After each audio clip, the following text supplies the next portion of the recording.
Today we're going to talk about something really interesting on the genetic variation of the response to bariatric surgery. And a lot of the data that I share with you on these videos comes from the Metabolic Applied Research Strategy, so-called MARS group. So I have to give them credit for a lot of this, but one of the things that's really fascinating, and we were looking at just today, was they reviewed a study of 1,000 patients who had bariatric surgery.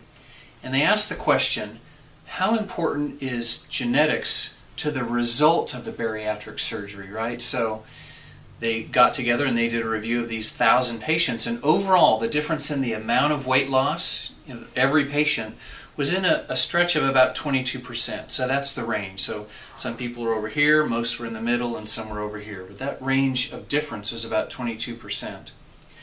Now the interesting thing is if you were a first-degree relative, so that's like, you know, a sibling, for example, or a parent, then according to their data, the difference in excess weight loss is only 9%, so it shrunk way down. So those are patients who have really close genetics, have a very similar outcome after bariatric surgery, and this speaks to how important genetics is. Again, obesity is not a genetic disease, but there's an absolute role for genetics in this.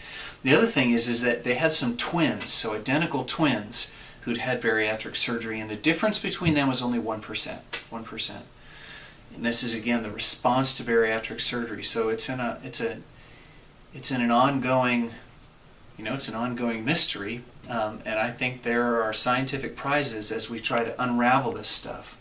But what that means for us today is it really reaffirms that the disease of obesity and the treatment of obesity does indeed have a genetic component. I'm Dr. Robert Woodbury, Healthy Steps Bariatric and Metabolic Center.